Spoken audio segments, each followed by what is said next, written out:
hadiratmu, bawa persembahan ke tempat kudusmu. Pujian ku naikkan, sembah ku berikan bagimu Allah yang mulia. Kau layakkan ku menghampirimu, melihat tata kemuliaan-Mu Tuhan. Pujian ku naikkan, sembah ku berikan bagimu Allah yang mulia. Oleh kuasa darah-Mu Kau telah tebus dosaku, kekudusan-Mu melingkupiku, kasih-Mu mengalir memulihkan hidupku. Sungguh besar anugerah-Mu, Kau selamatkan hidupku. Ku menjadi ciptaan yang baru oleh kuasa darah-Mu. Oleh kuasa darah-Mu Kau telah tebus dosaku, kekudusan-Mu melingkupiku, kasih-Mu mengalir memulihkan hidupku. Sungguh besar anugerah-Mu, Kau selamatkan hidupku. Ku menjadi ciptaan yang baru oleh kuasa darah-Mu.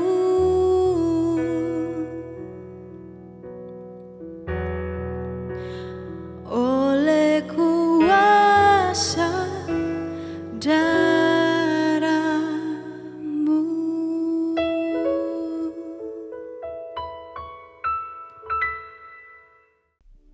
Shalom warga kerajaan.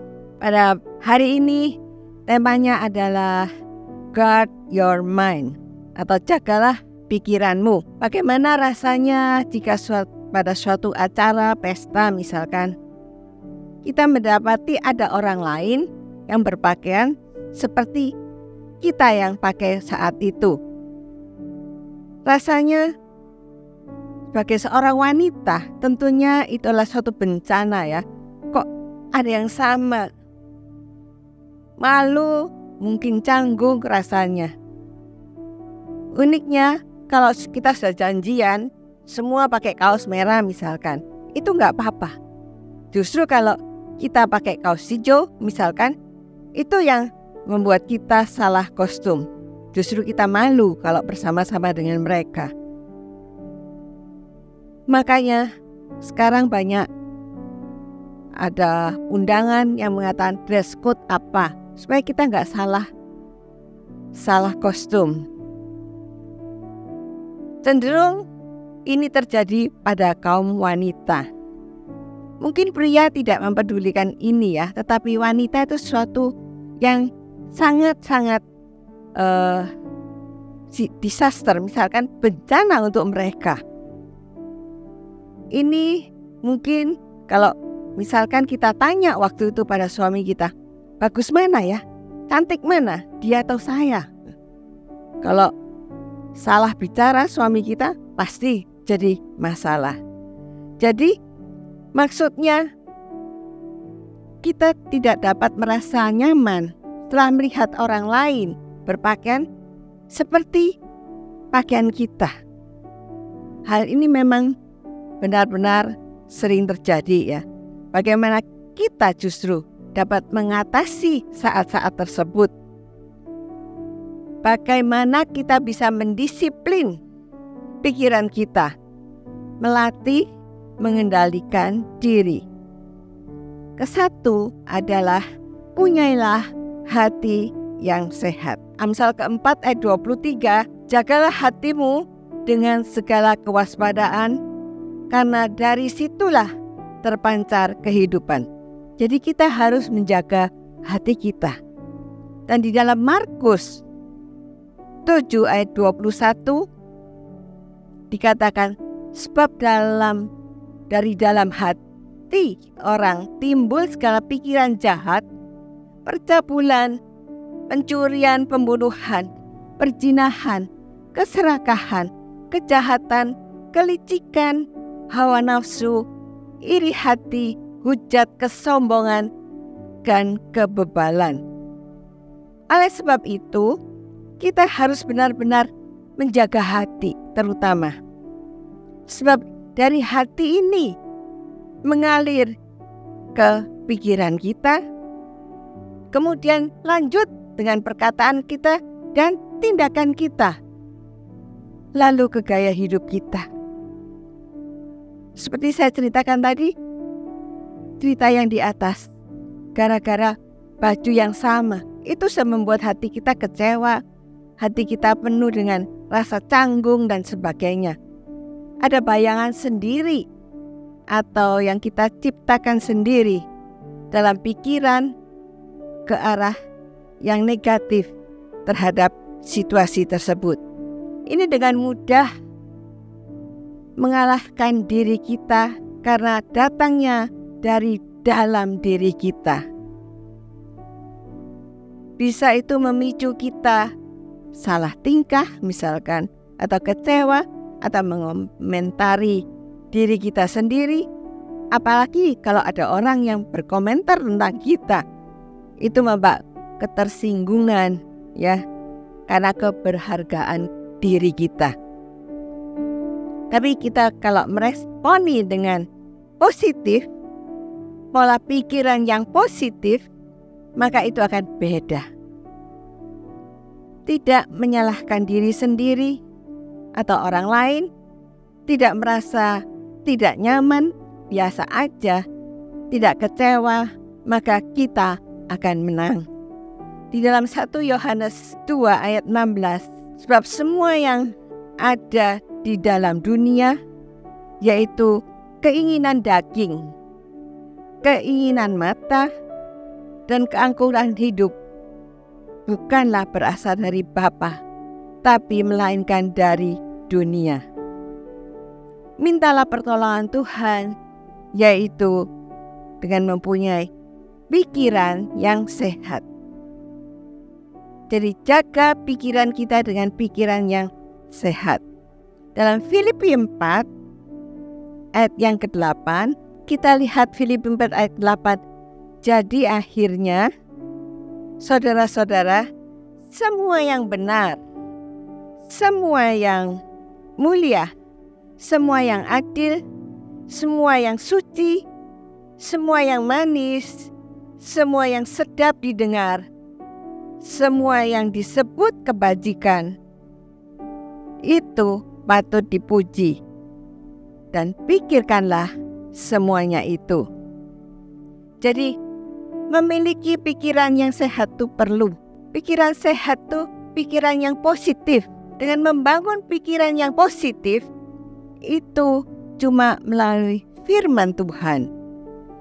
Sebagaimana kita terima firman itu dalam hati dan kita ucapkan dengan mulut, maka itu akan mendatangkan sesuatu yang baik. Karena pikiran yang positif itu diberikan melalui firman Tuhan. Makanya itu, bacalah firman Tuhan. Itulah kekuatan kita. Firman Tuhan diberikan Tuhan untuk membuat kita jalan yang benar. Jalan benar itu juga pikiran kita menjadi benar, menjadi sehat, dan berpikir positif, tidak menyakiti orang lain. Firman Tuhan sangat berkuasa kalau dalam hati dan mulut diucapkan, mujizat pasti akan terjadi. Maka kalau kita berpikiran positif, maka itu kita akan membantu kita untuk mengatasi hal-hal yang sulit dalam kehidupan ini.